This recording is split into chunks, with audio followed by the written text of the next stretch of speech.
ఇంతవరకు నాయన మీరు చేసిన వేళ్లకై మీరు స్తుతులు స్తోత్రములు మమ్మలను మా కుటుంబాలను మీ కృపగల రెక్కల కింద భద్రపరిచి కాచి కాపాడండి, సహాయం చేయండి నాయన. అంచెలంచెలుగా మమ్మల్ని లేవనెత్తండి ప్రభా, మా కుటుంబాలను ఆశీర్వదించండి ప్రభా. మమ్మల్ని అందరినీ కలగా ఉంచే దేవుడవు నీవు. వందనాలు నాయన. కరుణించి కాపాడి దీవించి ఆశీర్వదించి బలపరచమని ఆయన ఈ యొక్క వాక్య పరిచర్యలో మీరుండి సమస్త ఘనత మహిమ ప్రభావములు మీరే పొందుకోమని యేసుక్రీస్తు ప్రశస్త నామములో అడిగి పెట్టుకుంటున్నాను. ఆమేన్. హల్లెలూయా. మనం ప్రయత్నం చేయాలి పరిశుద్ధంగా జీవించడానికి. మనము మనుషులందరూ నా వశములో ఉన్నారు. తండ్రులేమి కుమారులేమి అందరూ నా వశములో ఉన్నారు. పాపము చేయవాడెవడో వాడే మరణము నొందును. ఈ మాట చెప్పండి. పాపము చేయవాడు ఎవడో వాడే మరణము నొందును. మన పాపము మనం చేసిన పాపం వల్ల మన పిల్లలకి రాదు. గద్దించినను లోబడని వాడు మరి తిరుగు లేకుండా హఠాత్తుగా నాశనము. మరి తిరుగు లేకుండా హఠాత్తుగా ఏమైపోతాడు? నాశనమైపోతాడు.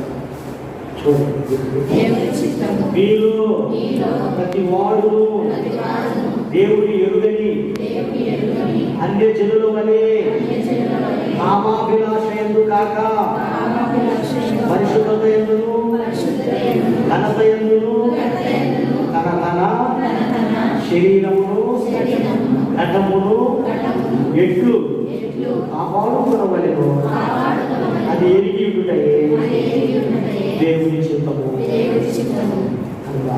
ఈ మాట మీరు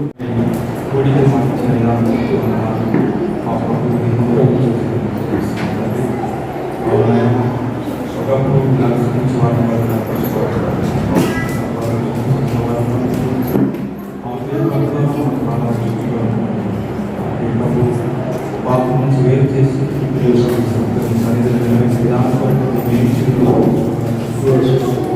రకరకాల సమయంలో మా ప్రభుత్వ సన్నిధిలో చేయి కృతజ్ఞతగా అనేక సత్యములను తెలుసుకుని జ్ఞానము దయచేసి